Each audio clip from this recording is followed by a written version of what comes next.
Lock in, because the person you become is built by the choices you make every day.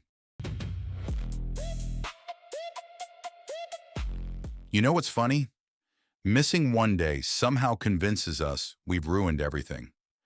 You skip one workout, and suddenly your brain goes, well, I guess I'm a professional couch athlete now. You forget to study once. Looks like my academic career had a good run.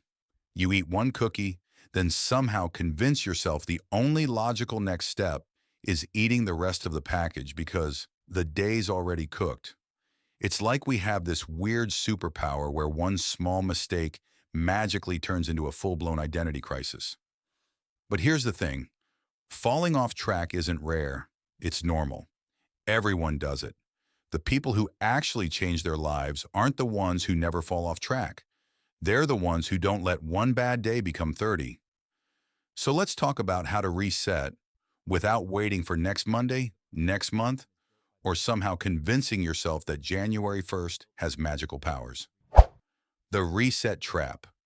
So, you missed a day. Maybe it was the gym, maybe it was studying, maybe your healthy meal somehow turned into an entire pizza. Hey, no judgment. We've all accidentally entered a committed relationship with the fridge at 11:30 p.m. The problem isn't that you fell off track. The problem is what your brain tells you afterward. Well, I already messed up.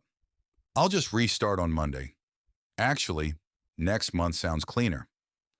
It's funny how our brains act like discipline has business hours, as if your habits are sitting at a front desk saying, sorry, we're closed. Please come back January 1st. Here's the truth. You didn't lose your progress. You lost your momentum. And those aren't the same thing. Momentum can be rebuilt. But first, you have to stop treating one mistake like the end of the story.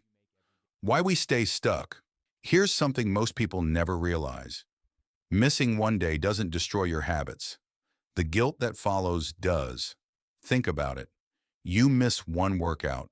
Now you feel bad. Because you feel bad, you skip the next one, then another. Eventually, you're not avoiding the workout anymore. You're avoiding the feeling of having to admit you stopped. That's the real trap. Your brain would rather protect your ego than rebuild your discipline, because restarting means facing the fact that you fell off. But avoiding it? That just guarantees you stay exactly where you are. So stop waiting until you're motivated. Stop waiting for Monday. Stop waiting for the perfect time. The perfect time has terrible attendance. It almost never shows up. The reset method. Instead of trying to have the perfect comeback, aim for the smallest possible win. If you planned an hour workout, do 10 minutes. If you wanted to read 30 pages, read one. If your room is a disaster, clean one corner. Your goal isn't to impress yourself. Your goal is to remind yourself, I still keep promises to myself. Because every small action sends your brain a message. I'm still the kind of person who shows up, and identity always beats motivation. Think of it like pushing a shopping cart. The hardest part isn't keeping it moving, it's getting it moving. Once it starts rolling, it takes a lot less effort to keep going. That's exactly how momentum works. One action becomes two, two becomes five. Before you know it, you're back on track. Not because you waited for motivation, but because you created it. So if today feels like day one again, good. Day one means you haven't given up. It means you're choosing to start instead of making excuses.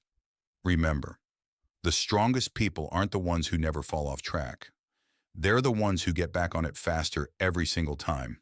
Because your future isn't built by never making mistakes. It's built by refusing to let one mistake become your identity. So don't worry about making today perfect.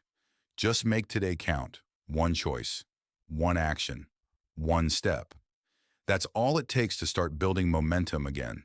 If you enjoyed this video, subscribe for more self-improvement content that helps you stop making excuses and start making progress. I'll see you in the next one.